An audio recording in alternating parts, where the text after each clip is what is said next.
very juicy. The juice coming out as I cut it. Good afternoon and happy Easter, everybody. I am just out here on the patio. It's a beautiful spring day. It's about 40 degrees and I am firing up the Weber Kettle here, and I want to show you how I am going to smoke a venison top round roast on the Weber Kettle. We're going to do about a 4-hour smoke on this, and I'm going to show you how you can accomplish this with a Weber Kettle. Now, you can spend a lot of money on smokers. Traegers, for example, very, very expensive, but there's a lot you can accomplish with a Weber Kettle, and I'm going to show you how. So I'm out here on the patio with our archery targets, and you can see that the grill is already heating up. Now, this is a very basic, I believe this is the 22-inch Weber Kettle, and I added the thermometer to it here, and I'm just letting this thing heat up and get started. So let me deconstruct this and show you exactly what we're doing. First of all, let me just say that these lighter cubes are a must-have for starting your grill. So let me just show you what we've got going on here. And let me just kind of take it apart here because I got my smoking rack on here. I'm gonna take this off. And I like these, the grill where you can get in there and add more wood or briquettes if you want to. But let's take this apart. Show you what we've got going here exactly.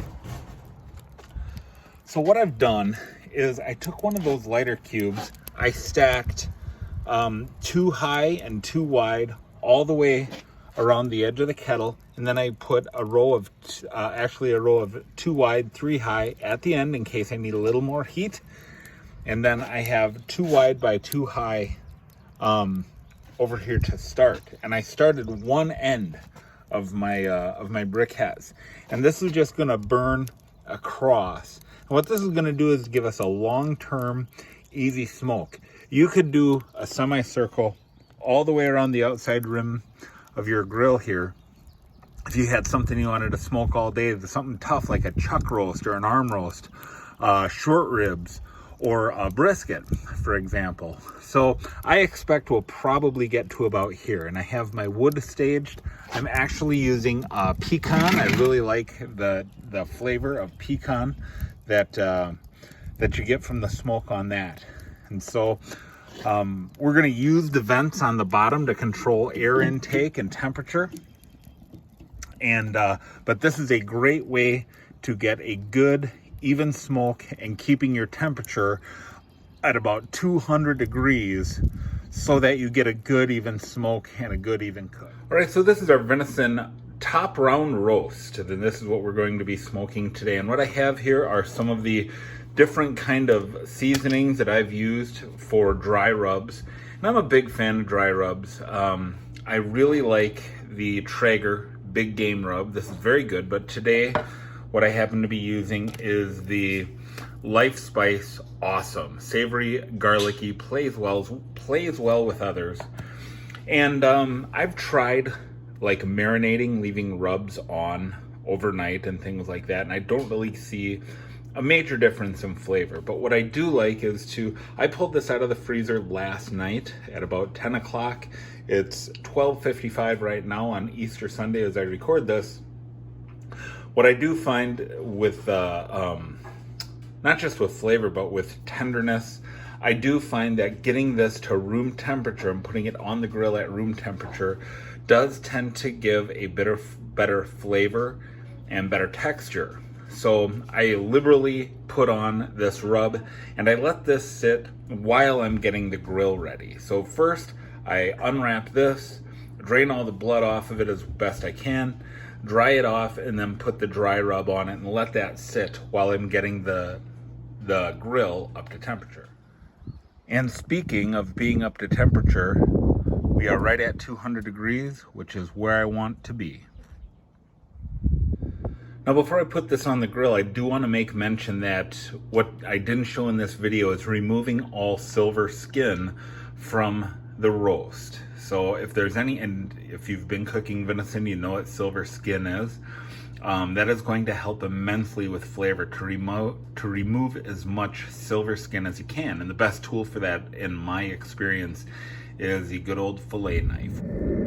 And our roast is on the grill. I have a smoking rack that sits a little above, and if you don't have that, that's fine. What you do want is the meat a little further away from the coals, so you get more of an indirect heat. And when you put the lid on the opposite side of where your heat source is. Now, this will get back up to 200 degrees lickety split, and once it does, I'll be closing my vents down by half. Now let me show you the heat control at the bottom here. You know, this isn't just for scraping your coals out, but this is also your bottom ventilation. And this is the most important aspect of your heat, is the intake of air. The air is taken in from the bottom and exhausted out the top. So I want to have this at about 50%. And I just bought a paint marker at the same hardware store that I bought this grill from. I bought a paint marker and I painted where my vent positions are on the grill. So I want about halfway on the bottom, on the intake, whoops. I want halfway on top. And you will see that in just the 1 minute and 20 seconds I've been recording this, it's right back up to 200 degrees. So now all the prep work is done. It's just wait. It's just waiting. I will check the smoke periodically. I may open that about 2 hours in and add some more wood. But right now, the way it's going, I think there's no reason to touch this again for about another 4 hours. So we will see you at about 5 o'clock. Well, we're about 2 hours into the cook. Let's see how things are going here. First of all, temperature got a little bit high. That's all right though. There's how things are looking. And we'll add a little bit of wood.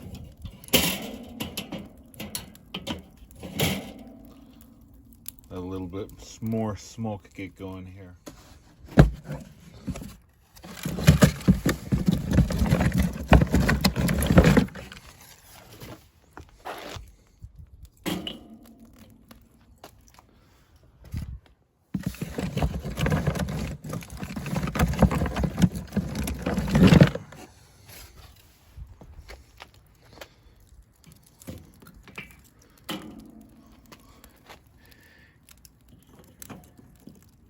Seeing how our temperature is going here, I'm gonna kind of move my briquettes a little bit, let things kind of thin out.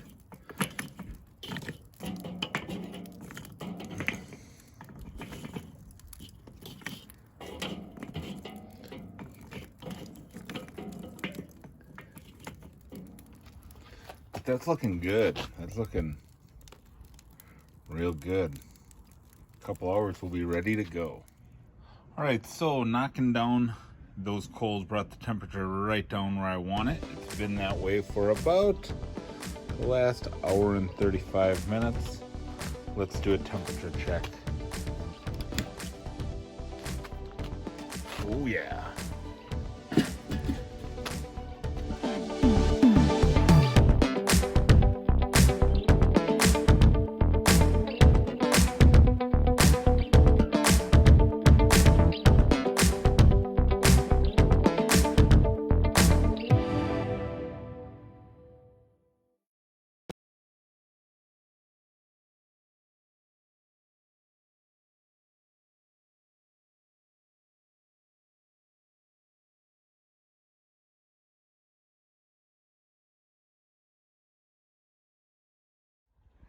Oh, Rosie thinks she wants some. Sorry, nothing left over here, honey.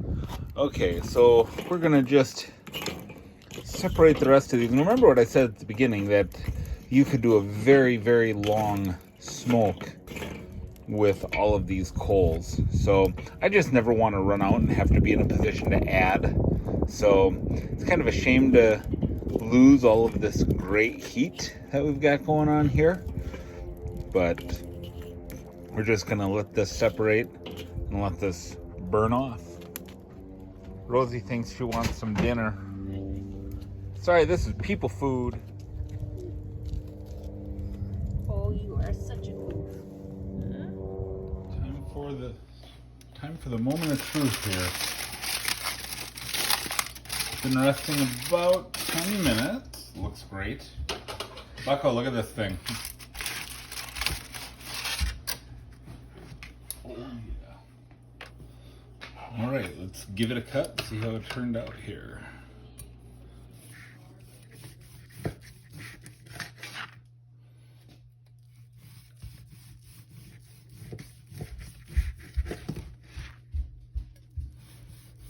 Very juicy. The juice coming out of the cut it. See that? Look at that. Juicy. Beautiful.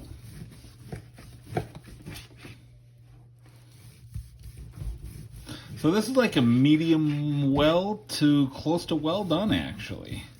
But still just a little bit of blood coming out of there. So this is a very good temperature. You have to be careful when cooking venison to this temperature because it can very easily dry out. But there is no hint of dryness to this whatsoever. Very moist, very beautiful. Nice smoke ring around it, which is exactly what you want for your flavor. You guys want to get started serving yourselves here and cutting? Yep, come and get it. Look at that. Oh, baby. Oh, baby.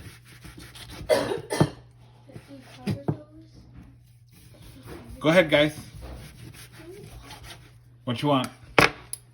Meat. All right, how much? This much? Sure. This much? Sure. Here. All right, hold your plate over here. All right, Chloe? I'll take like 2 pieces. 2? Yeah. Let's give you 3. Go with 3. Okay. That's how you smoke venison. Hope you enjoyed the video, guys. Please like and subscribe. And if you haven't subscribed already, I hope today is the day I earned your subscription. See you on the next one. I'm going to eat.